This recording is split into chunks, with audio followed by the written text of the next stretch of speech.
Ivor, and this is a real live test ride of the KTM RC8. Check it out, baby.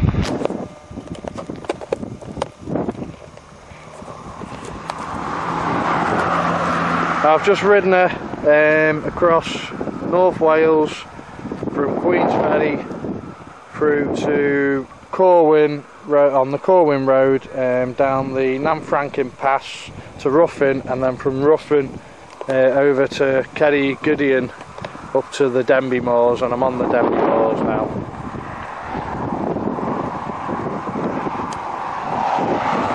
The bike's the V-twin 1150. Have to say, initially very jerky on the throttle around town, coming out of the shop, coming off slow on the slow roads, up to about 4,000 or 5,000 revs. It can be a bit snatchy. I was a bit disappointed, to be honest, with the fueling. So there's definitely an issue there. And the other issue with it is the gearbox. You've got a really clunky.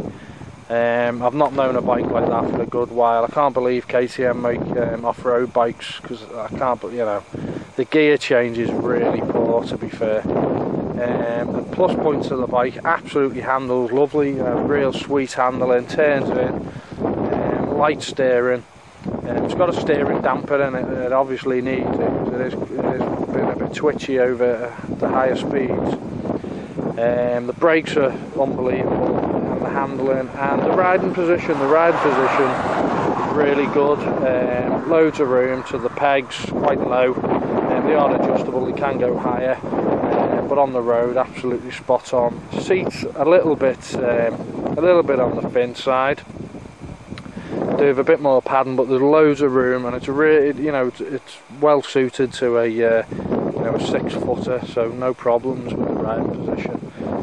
Nothing a padded seat couldn't cure. The bike, the engine's great once you get going, and once you're on the sort of twisties, really good. I'm just being attacked by a wasp, a little bastard.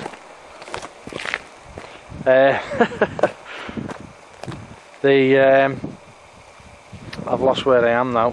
Yeah, the handling round the twisty roads, once you get up to speed and you're bombing along, handles pretty sweetly. Fueling's can be a little bit snatchy on the medium turns, but I have to say, it just lacks a bit of excitement, which I'm quite disappointed about.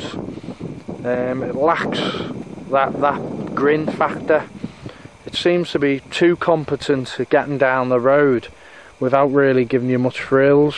The power isn't that much higher than the Firestorm, to be fair. A bit disappointed with the power. Second gear wheelies, yeah, you can get it up, bit of clutch, as you would on any other bike. It's quite slow coming up, but it's got a nice sweet spot once it gets up there. I managed to realise you've got to get your weight back to get it up. Around 45, clutch it, comes up, but you've got to get it. It's quite slow coming up, you've got to give it a bit of force to get it up. Once it's up there, it's pretty sweet, but it won't lift in third. Again, it's a sort of power thing. I was expecting the 1150 to have a bit more shove than the likes of me Firestorm, even the Ducati 999 I had, but to be fair, it's not that much of a leap ahead. And I have to say, after riding the R1 cross-plane crank, the 09 version, it's a bit of a disappointment, so I'm quite gutted, to be honest.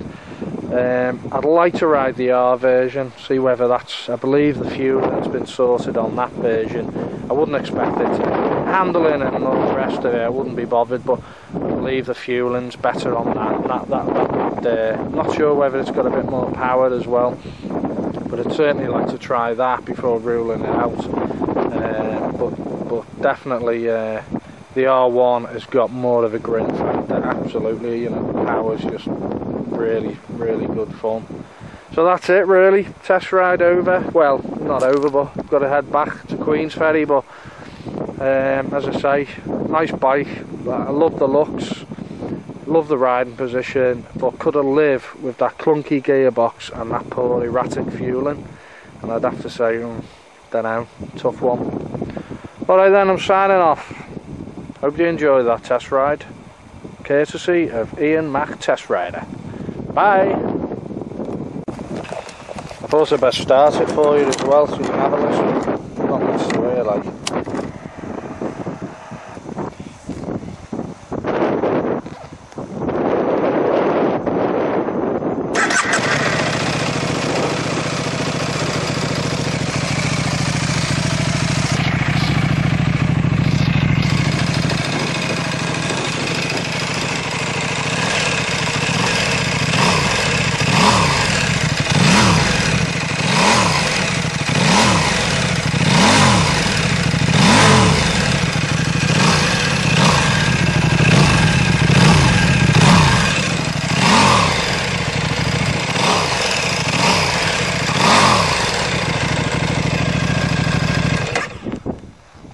There's one other thing I forgot to comment on it, and that you do get a lot of heat off the engine when you're going around town, particularly on this right side, on your thighs.